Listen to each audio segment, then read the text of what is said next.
Yeah, look, I think we're really, really proud of the effort and everything that was shown. I think we just lacked a little bit of accuracy and they were desperate. And they defended really well in the end of the game, and we just couldn't quite get the job done. So I guess from a positive point of view was effort and character that we showed, but then we've just got to be better with a little bit more accuracy at the breakdown and with our carrying clean. Was there any frustration around that high shot that wasn't picked up, or was it just one of those things that you moved past quickly?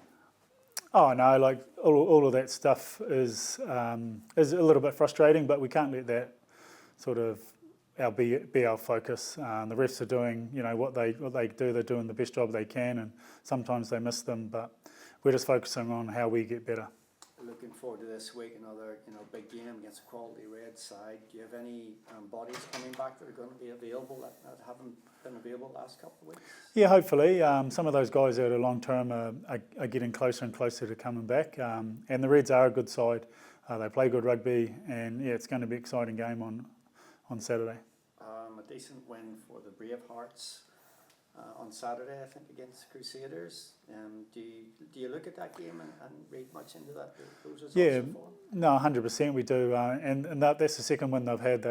They played up in Timaru a few weeks ago and had to put in a really good performance. And they've been performing really well throughout our trainings, and then again on Saturday. And they went up there and put in another great performance. So yes, we definitely look at those as coaches. Anybody in particular put their hand up for the Bravehearts? Yeah, well, look, I didn't go up this week, but by the sounds of it, they all played really well. And a number of them, are putting their hands up, and they're putting a lot of the players under pressure every day at training, and that's what we want. Kind of sad to see John Norrecki on Friday night going off with what looked like a reoccurrence of his ankle injury. Can you give us an update there? Yeah, I think he's okay. We haven't been told he's ruled out, so I guess it's a bit frustrating for him. He gets a game and then gets injured, and it's hopefully he can get through another week and put in another performance. So he certainly hasn't been ruled out at this stage. And Falau Fakatava as well, one of the guys that was coming back from injury. How's he? Yeah, he's tracking well.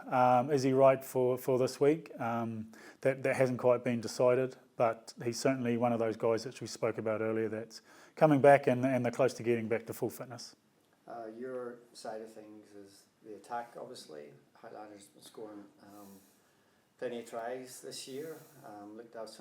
Found some really good attacking weapons. How do you assess the attacking shape and performance so far? There's some aspects of our attack that's going well. When a little bit of our unstructured game, which we're good at, is where we're scoring a lot of our tries. We need to be a little bit better with some of our set piece stuff and moving the ball and with our skill sets. But that's what we come through to work every day and try and get better at that. And hopefully it continues to improve and we just get better and better. I had a really interesting little chat with Clark Laidlaw on Friday after the game. We were just talking about the Six Nations, and he was talking about France and how he loved the way that they played and how they almost had gone away from a lot of structure and shape. Do you guys look at the overseas trends and pick bits and pieces that you admire?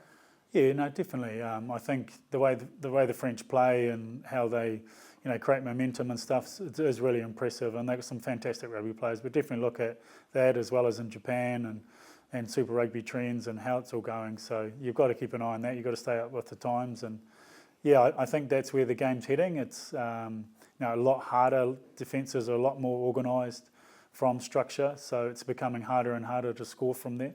And we see with the speed of the game and all of that is creating more opportunities. Guys are getting a bit tired, and that's where the tries are coming. So it's exciting for rugby. I think the Super Rugby games have been really close, and it's great for the fans and some good turnout again. And hopefully that happens again on Saturday. Yeah, I think you preempted my next question, which was we've kind of seen that in Super Rugby, maybe a little bit more freedom amongst New Zealand teams this year.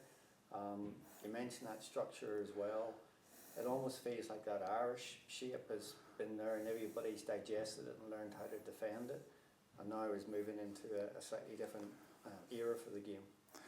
Yeah, look, I think so. I think the Australian sides are playing really good rugby as well, and they've got less numbers now, and any side can beat anyone, which we've seen, and if you're not quite on, and then you are going to get beaten, so that's a real challenge every week for us.